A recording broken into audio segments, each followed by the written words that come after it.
The films from 1968.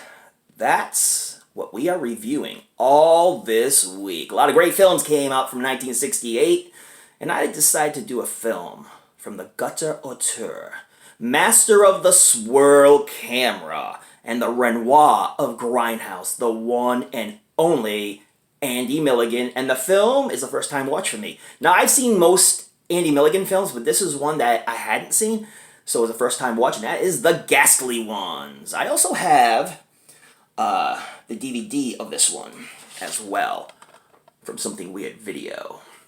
Oh yeah.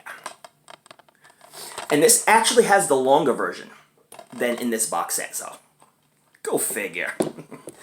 What can you expect from an Andy Milligan film? I mean, seriously. What you can expect from an Andy Milligan film is just this. Are you ready for this? You ready for this? I don't know if you're ready for this.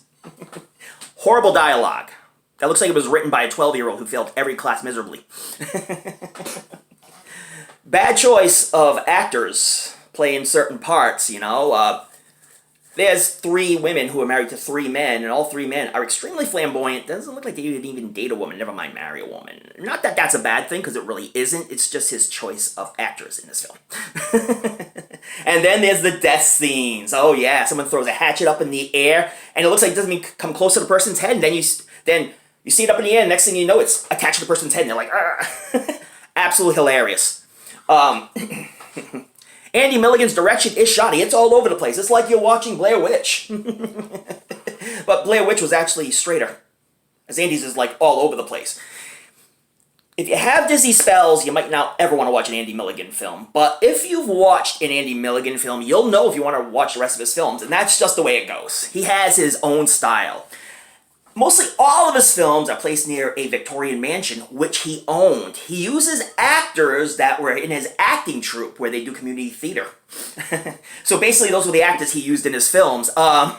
Direction is shoddy. You can actually hear him in the opening scene after someone gets killed and has his eye gouged out, saying, "Cut, cut, let's move on." That's what you can expect from an Andy Milligan film. There are 2 books that he has that I really want to read. But yeah, his films are so much fun. I was laughing out loud through a good portion of this film. The acting is atrocious by everybody, except for one person. And this one is called, this guy's named Hal Borsk. He also plays Colin Trask. He's a guy who has developmental disabilities. And his 2 sisters think a remedy for this is just whipping him. It's so bad and so, like, in bad taste. And we come to find out that he's the way he is because his stepmom gave him so many beatings to the head. What? I'm not even joking about this. But I'm going to go a little synopsis of the film, tell you what I thought about it. I think you know what I think about Andy Milligan film, because I love B-movies. You know, ChrisB movies. So it starts off with this couple. Again, man very flamboyant, with a... with a woman messing around. They're on a deserted island. There's a Victorian mansion in the back. You know bad things are going to happen in that mansion. And they're rolling around having fun, and he gets up to leave her for like 2 seconds, and he has his eyeball gouged out by this crazy-looking killer. She goes to find him, and guess what? She gets killed too, in a very gory fashion, which was very great. Now we have these 3 sisters who are married to these 3 flamboyant men. Okay, just saying. And they learned that their father, who was estranged from them from years, has passed away, and he was rich. What do you think's going to happen? And of course, he's not going to give over his money all nilly-willy. No. They have 4 things that they have to do. One, they have to spend 3 nights in this Victorian mansion. That was his house and a place where the girls grew up.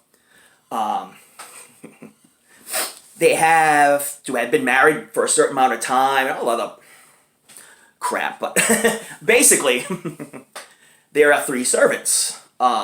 One is, you know, he has developmental disabilities, and his 2 sisters are also the servants there, you know, cooks, whatever. They clean the house, they take care of people. After the mother and father died in the house, and the father was the last one to die, they took over the house and just took care of it. So the 3 sisters are going in to collect on this money. They meet up with this lawyer Kind of looks like the Crypt Keeper. He is the scariest looking lawyer. He looks like he's 2,550 years old, and that's being kind. With this white face, it's just, it made this lawyer look out to be incredibly creepy. But, you know, he's telling the rules and how they can get the money and all his fortunes and everything. He says if something were to happen in the house where everybody dies, the one who was oldest would get everything and decide what to do with the money. But basically, they all have to survive to get the money. Well, that's not what happens. Once they go in the house, they meet up with the servants that they know for years. And, well, one by one, they get picked off. In brutal fashion. I mean, the gore scenes are really awesome in this. Andy Milligan did a really good job with the gore scenes. But it's also like, it's almost like watching The Sound of Music, and then all of a sudden there's killings and guts everywhere. And it's like, it's so strange like that. That's Andy Milligan's style. He has a style all his own. But, you know, some people did survive, and you'll find out who were the survivors in this film. The ending, oh my god, I dropped to the floor laughing. I won't spoil anything for you, but one of the ladies was like, "Oh, it's the lawyer. He's back." And then it goes to the end. Because the lawyer was supposed to be there with the fortune. Only certain people are getting it, though. And you'll find out the end of the film. I don't want to ruin this for you. Some of you may never want to watch an Andy Milligan film. Some of you may never want to pick up any of these. Although, if you've seen 2 Andy Milligan films and liked them, you'll probably like his whole collection. Because he is just exactly what he is. The gutter auteur. This movie, if you're prone to dizziness from watching films, like if you watch Blair Witch and got really dizzy and lightheaded from it, don't watch an Andy Milligan film. Especially not the Ghastly ones. It was grindhouse to the core. You know, Severin put out the best they could, but there was still some grindhouse static over there. And kind of some... The movie was damaged. You could tell this movie was damaged. Stephen King referred to Andy Milligan as a stooge with a camera. Absolutely hilarious. So that means Stephen King probably watched this whole film. Good for you, Stephen King. But anyway, that's it with my review. After my review, you can decide if you want to watch it or not. But if you like B-movies and you want to watch something that's totally different, watch an Andy Milligan film and get this set. This set is worth it for me because I've seen most of these films and I like Andy Milligan films. Because I like B-movies just like that.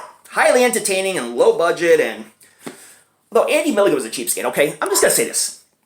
This guy owned Victorian mansions. But had no budget for filming his movies. That may have been what he wanted. He may have been inspired by Ed Wood. Go, what have you. Anyway, I'm going to put this one on the cheeseometer. 10 being the best cheese you ever had. 1 being the worst cheese you ever had. I highly enjoyed this. I give it an 8.5. It is easily one of his better films. The gore scenes are really good in this film. Like a guy gets a pitchfork right in the throat. And then he's just getting stabbed in the stomach just like that. And he starts bleeding from the mouth. That was pretty brutal. Pretty good scene. A lot of insides are open. You see guts everywhere. Andy did a really good job with this one. As far as the guts and gore go. So if you're into guts and gore and like shaky cameras, this is the perfect movie for you, baby. Check out the Ghastly ones. And don't forget to watch those late night horror movies. Read up on your latest Fright Nights. Don't forget to tune in to another episode of the show we call Body Bags. I'm taking you to that Victorian mansion and you will meet the Ghastly ones.